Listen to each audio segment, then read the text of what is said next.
rest for the weary. You thought you could get reprieve. You thought I wasn't gonna be back at your neck. Huh? No freaky. You thought I wasn't coming with a review for the NXT Go Home show to stand and deliver? Huh? Sadly mistaken.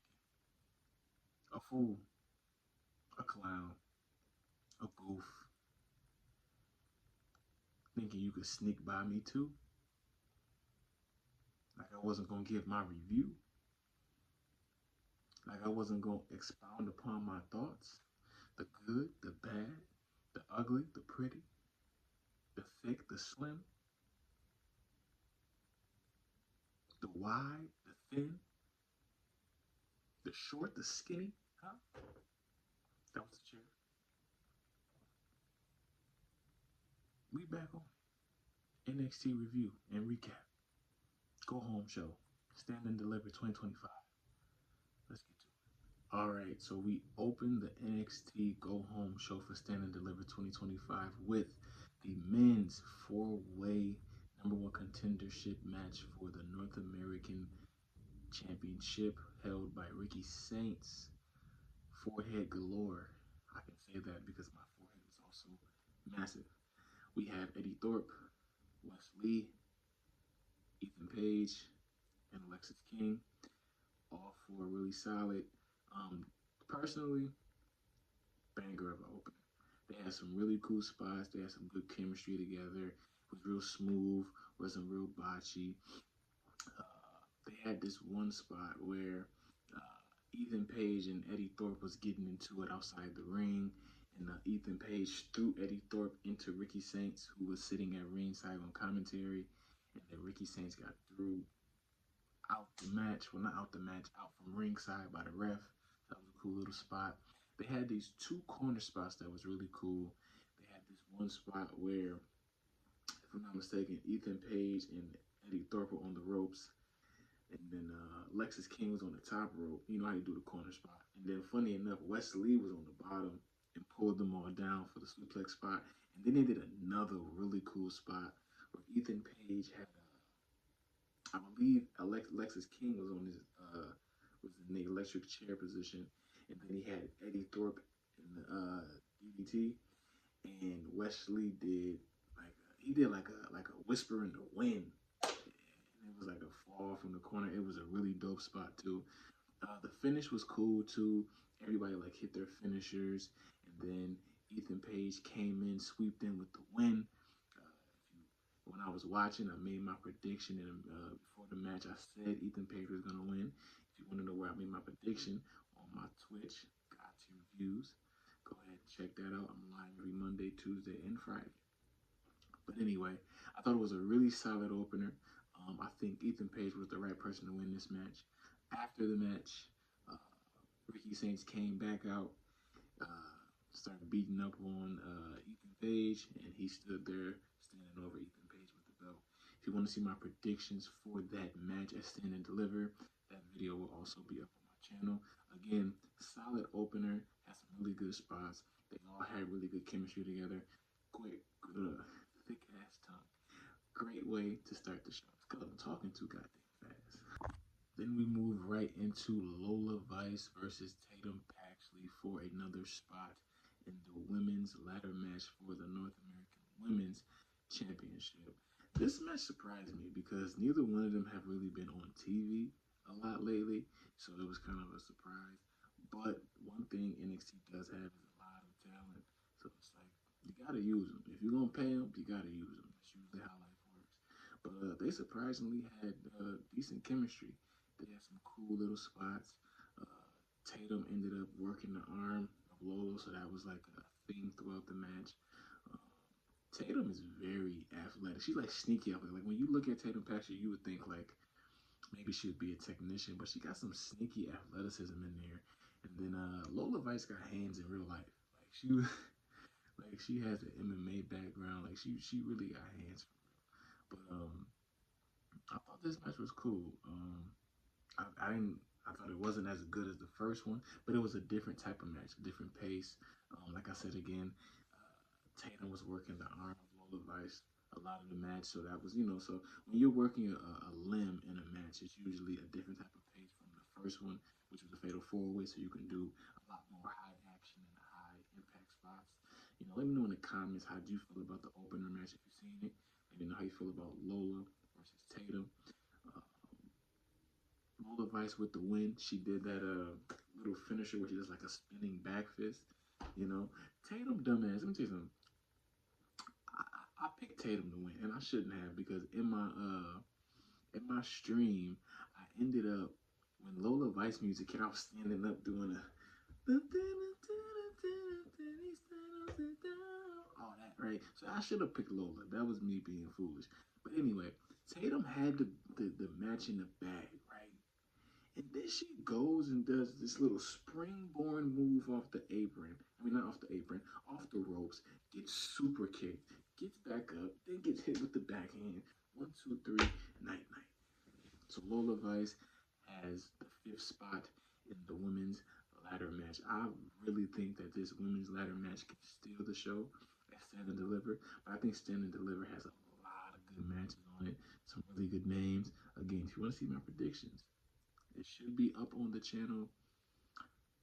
Actually, it should be up on the channel now. So go ahead and give that a watch after you like, comment, subscribe, and share. I'm gonna try to run through this, give you a thorough enough review, but I'm gonna try to run through this because I did a Monday Night Raw review and it went a little longer than I wanted it to. It was gonna be like 30 minutes, but you should still watch it. It's good, it's entertaining. Like, comment, and subscribe, and share that video too. But then we move on to the tag team gauntlet. Now, either the opener or this gauntlet was definitely match of the night. We have Hank and Tank, Tyson and Tyree. We had the Cullen, No Quarter Catch Crew, and Josh Briggs and Yakeshi, if I'm not mistaken, that's how you say his name. Hank and Tank and Tyree started the match.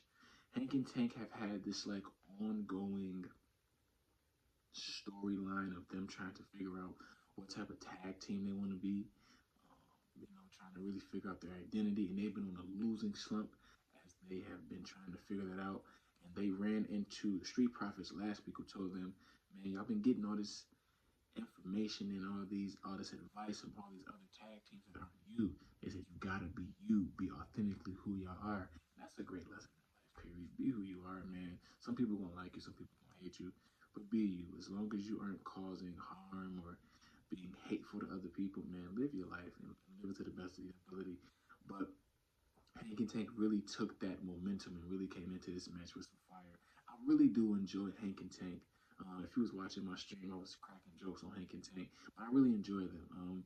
They have some semblance of a character and personalities, and they're entertaining, and they really got some good match. They really have some good move sets. I said that wrong. But Hank and Tank have some really nice in-ring work. As a tag team, they have good cohesion. I really do enjoy them. I was making some jokes on them during my stream, uh, but they're dope. They started the gauntlet against Tyson and Tyree. Cool little team. They've been like the bigger version of the Rascals. Like the Rascals had the 2 little guys now with Wesley. Now it's Wesley with 2 bigger guys. But they're a cool little powerhouse team. They got some good powerhouse moves, but Hank and Tank kind of packed them up kind of quickly. And then we go to the Cullen. That's Sean Spears and Izzy Dame and that whole group. They came out. This was probably the best spot in the match because the Cullen had, if I'm not mistaken, Hank. They had Hank up here, another electric chair spot, right? But it was outside the ring.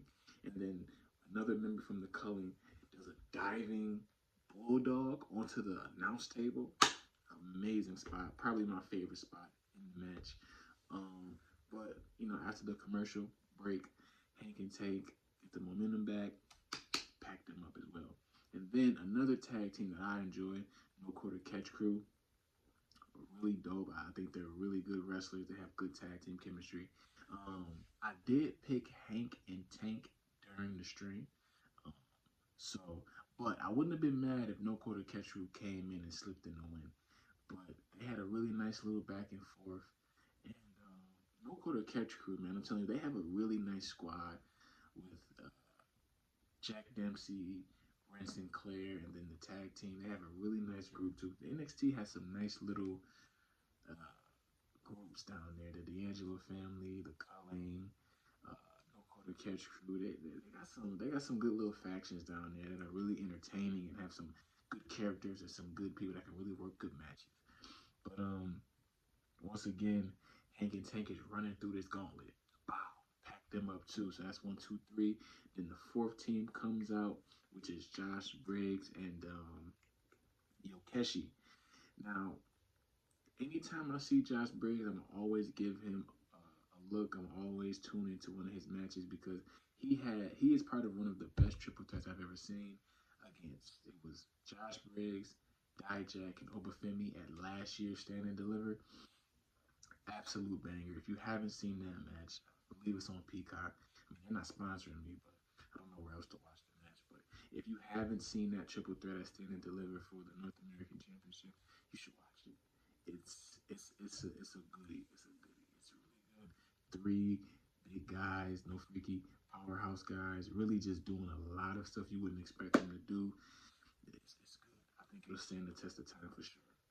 But again, Hank and Tank with the impressive win over Josh Briggs and Yokeshi. It was an interesting finish because Tank did a roll up on Josh Briggs, and it was like 1, 2, 3. But the way it looked, if you would have thought that the ref made a mistake, but when you watch it, it was clear that kind of was the plan because Yokeshi almost broke it up, but he just was too late. So it was a nice, good finish. Hank and Tank ran the gauntlet, and Hank and Tank will be going for the tag team championships at Stand and Deliver against Fraction. That's one thing that NXT has over, well, at least can compete with the main roster on is tag teams. You know, Fraxium, No Quarter Catch Crew, and Contain. They got some good tag teams down there. The tag team division in NXT is definitely more lively than the main roster. Maybe it's because they have more bodies, they're younger, for whatever reason. But the NXT tag team division definitely stands out. And I think that match as well will be good. Stand and Deliver is, as I'm watching this, I'm like, yo, Stand and Deliver is really coming together really nice, and I think we're gonna have a really good time watching it.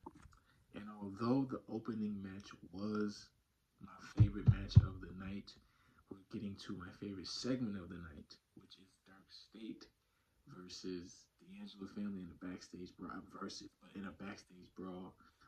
A lot of layers in this match. I think I keep calling it a match, but again, it was a brawl. But the Angela family is heading towards a breakup because Stack's been kind of bucking at Tony, and he made a really bold move because he called for this brawl without Tony D's approval. Tony D wasn't even there in the beginning. Um, and so when you're the underboss, that's why he's the underboss, man, because he not thinking clear. Because as the boss, you have to do what's best for the collective, what's best for everybody. You know what I'm saying? And that call that Stacks made put the whole entire family in jeopardy. And he's going to have to pay for that. So we get to the brawl, and the Angelo family bring all these extra guys. They bring like 6, 8 people, 6 to 8 people.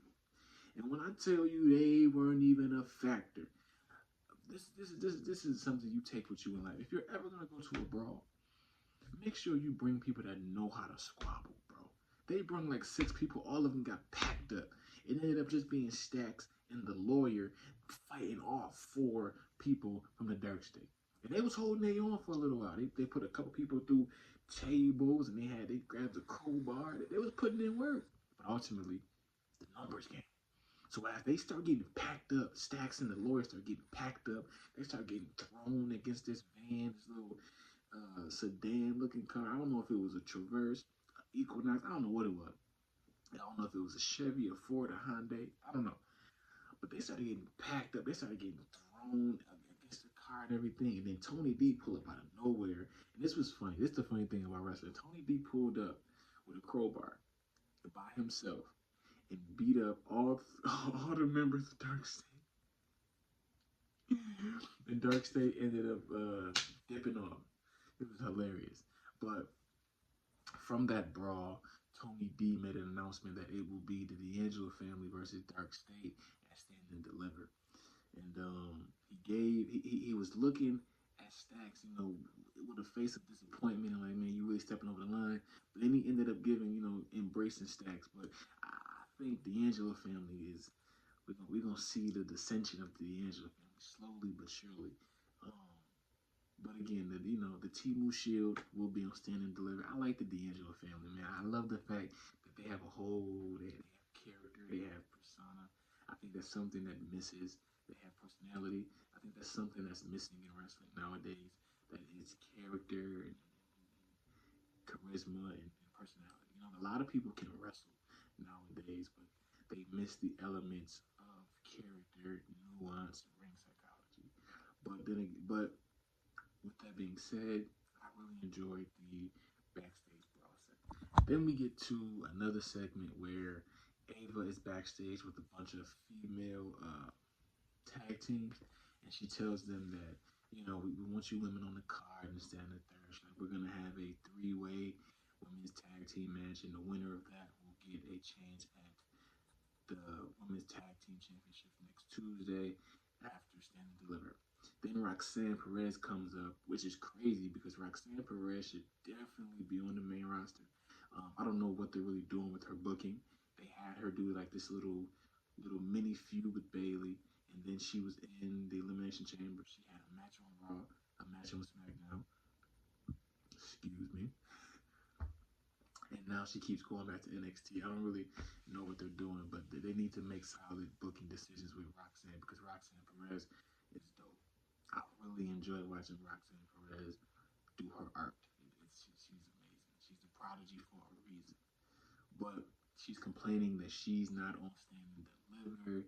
She's complaining that she's the most accomplished woman in NXT history. She should be on Stand and Deliver. So far, it's just a shame.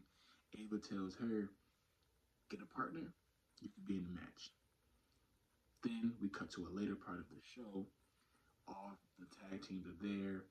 Roxanne walks up and is like, I got it. I'll be my own partner. Roxanne was about to go in there by herself against three tag teams. And then out of nowhere, Cora Jade walks to the door and is like, all you have to do is apologize. Is that so hard? And then the camera cut off. Then we get to the last match of the night, which was Carmen Petrovic versus Thea. I forgot her last name. My bad. Thea Vale, something like that. This was like Thea. They said this was Thea's first match back since Great American Bash, which was months ago. This match ain't really nothing too crazy to write home about. It was cool. It was solid. It wasn't really like a classic or like a banger or a technical masterpiece. I think it was really just to get Thea back on screen, to get her, back in the flow of things. And Thea ends up winning the match with a what was it? I'm about to call it the camel clutch. Goddamn, what's the arm bar? The arm bar that Brock Lesnar used to do, he broke people's arms. I'm drawing a blank on the move right now, but it looked really cool. It looked really dope. One thing I walked away from this match thinking was Thea is a ball of energy, man. If you're watching her, she definitely catches your attention because her energy is contagious, man. Like just the energy that she had in the match, it makes you like want to cheer for her. It makes you want to watch her because she's giving you all she has, and that's something that you gotta appreciate in a wrestler.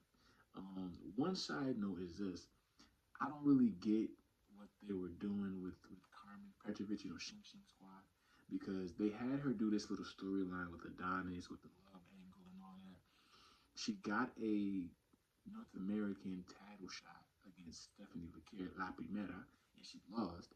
But they haven't done nothing with her since. So it was like now she just comes out with Adonis. They don't even mention the love angle and stuff like that. So I don't really know. But at least she was on the show. I guess that's better than being back in catering. But the match was cool, nothing too crazy. I did walk away from that match again very impressed with the energy and the the excitement and the passion you see Thea has. I thought that was really dope. Thea, after the match, ends up going and standing on the announce table, and that's where you get the spot of all the women in the ladder match. Uh, Zarya and Soruka was standing up here on like this little platform. You had Izzy Dane in the crowd. You had Kalani in the crowd over somewhere. You had Lola Vice over here. I think she was coming out the entrance. So all six of them.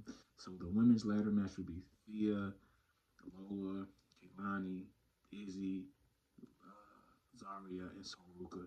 That should be a really good match. I'm really excited about that one. And it's a ladder match too. You gotta have you a ladder match on Mania weekend. You know, you need one. It's just tradition at this point. But I think that match might steal the show. Now, before we get to the last segment, I just want to simply talk about the Fatal 4-Way Women's Championship, NXT Women's Championship. Stephanie Vaquer, Jordan Grace, Julia, and Jada Parker. None of them were on the show physically, but they all had promo packages. And I really enjoyed Jordan's. I really enjoyed Jada's. I learned a lot about Jordan Grace. I mean, I knew she was in TNA and she had put in a lot of groundwork, but I didn't know so much about her past and how she was really built herself to what she is today. I thought they really did a good job expounding on Jordan Grace. They made her look amazing in the promo package, the Juggernaut. You know, I love that nickname too. I love it. I really rock with Jordan Grace. I think she's dope. I think she will, when she gets to the main roster, definitely be in the main event picture because you know the women's mid card titles don't really matter. So let's not even do her NXT thing when she goes to the main roster, straight world title picture. There's nothing else for her to really be doing. But Jordan Grace was dope. Learned more about Jada Parker. Jada Parker, let me tell you something, can cut a promo, man. I think that's probably her best attribute right now. She's still green in the ring. She still has a lot to go with that. But her promos are dope, man. I think she really believes what she's saying, and you can feel that.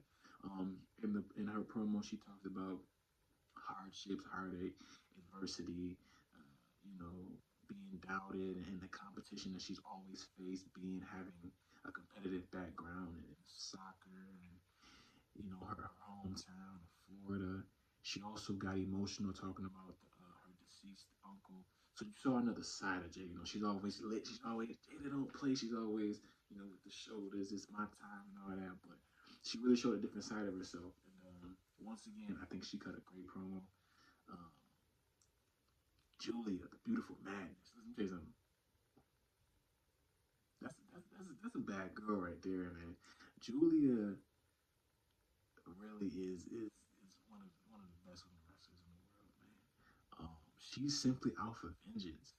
You know what I'm saying? She is out to get her belt back. She's upset she lost to Stephanie. She's upset that she wasn't the two-time champ, that she wasn't the double champ. She's upset she didn't get her automatic rematch. She's upset, and she out for blood. She out to taste blood on her tongue, and I love it. That's all she wants. She don't care about friends. She don't care about respect. All she wants is that title. I love it. And then La Primera didn't even mention none of them. Her whole promo package was about her being the pride of Chile, and how her father was nervous about her becoming a wrestler, but then she was able to come back to Chile to her father with both championships and give him replicas. So I thought all four promos were great. I thought they all gave you a different perspective. La Primera, Stephanie Vaquer, let me tell you, Stephanie Vaquer is probably my favorite women's wrestler to watch on NXT. When Stephanie Vaquer's on the screen, I'm watching. But Stephanie Vaquer's promo package showed you that she's the champ, she's the pride of Chile, and she's grinded to get here. Julia's the beautiful madness. Her promo was about vengeance and getting her belt back. The Juggernaut Jordan Grace, hers was about her determination, her hard work, and how she got to this place and why she's so dominant. And she's trying to on Saturday prove her dominance and prove why she is the Juggernaut and why she's unstoppable. And Jada Parker, again, I loved her promo package. she's out to just continue. She's out because she loves competition.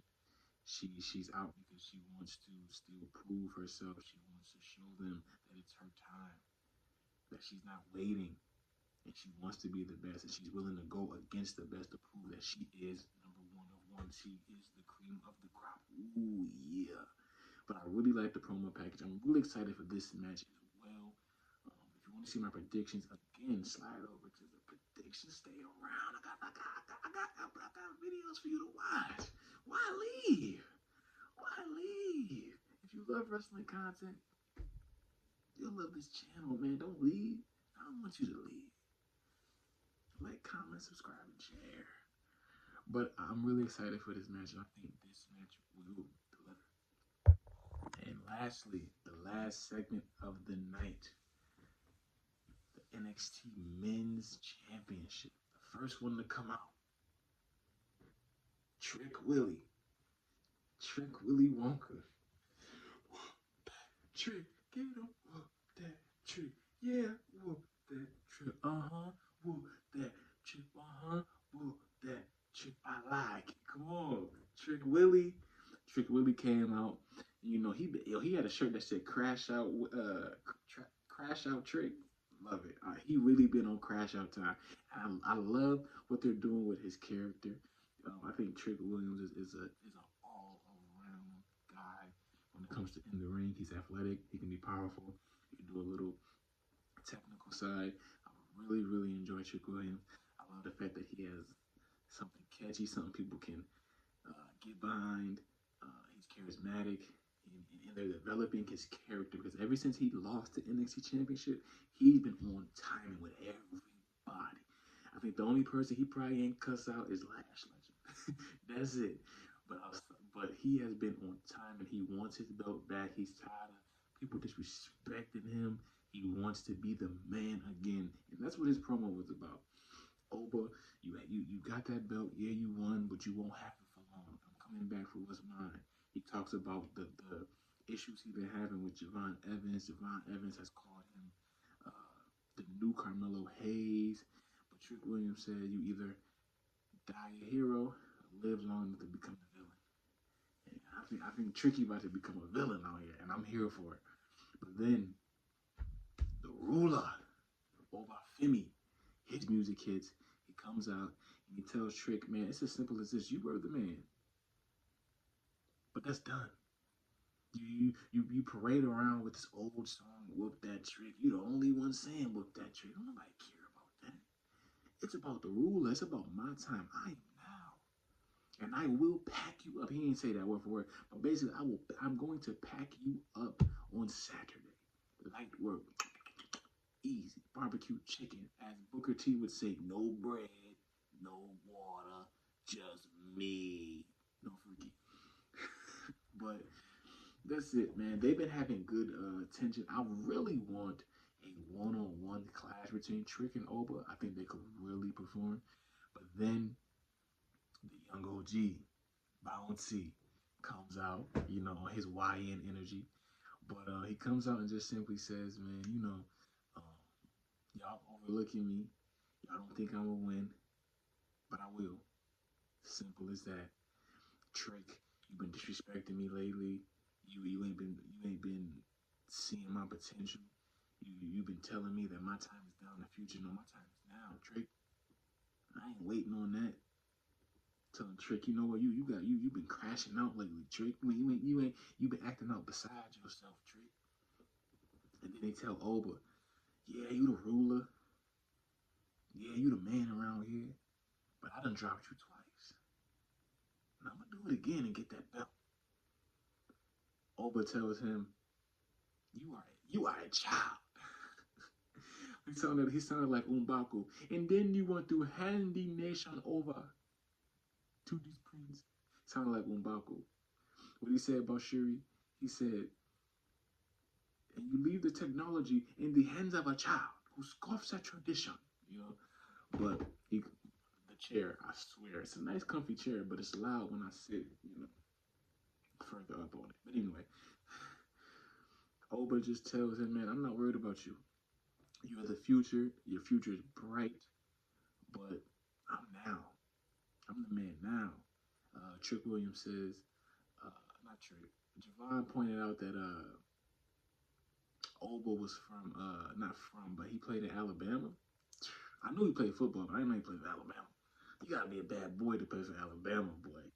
But anyway, that was just a nice little fun fact. But anyway, uh, they get the beefing, Trick Williams and Oba, right? Evans tried to get involved. They toss Evan out the ring. Trick and Oba get back to it. Boom, boom, boom. Javon comes back in. They toss Javon off the other side.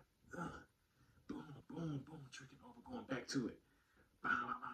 Boom, boom, boom, boom, boom, boom, boom, boom.